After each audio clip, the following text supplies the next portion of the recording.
Trending now! Kim Chiu dumulog na sa batas laban sa sariling kapatid dahil sa umano'y malaking pinansyal na pagkalugi sa kanilang negosyo. Umuugong ngayon ang social media matapos maglakas loob si Asia's multimedia idol Kim Chiu na magsampa ng qualified theft complaint laban sa kanyang sariling kapatid na si Lakambini Lakam Chiu.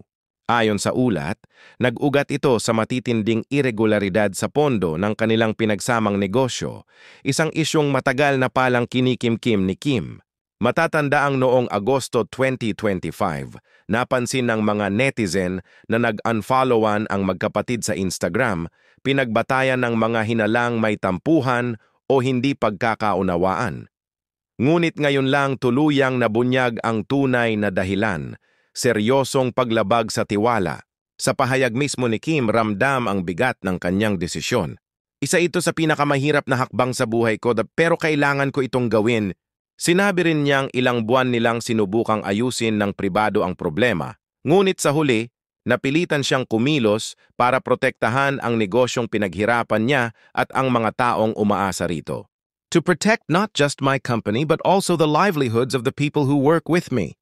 Mga reactions online, puno ng lungkot, galit at real talk.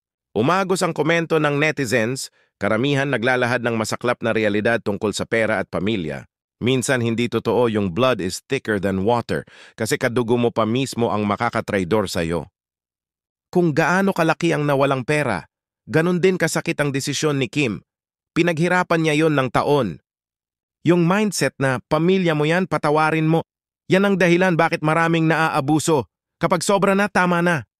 Kahit pinakamalapit na relasyon, pwedeng mabasag kapag nawala ang tiwala. At para kay Kim Chiu, oras na para ipaglaban ang pinaghirapan kahit gaano kasakit, kahit sino pa ang kalaban.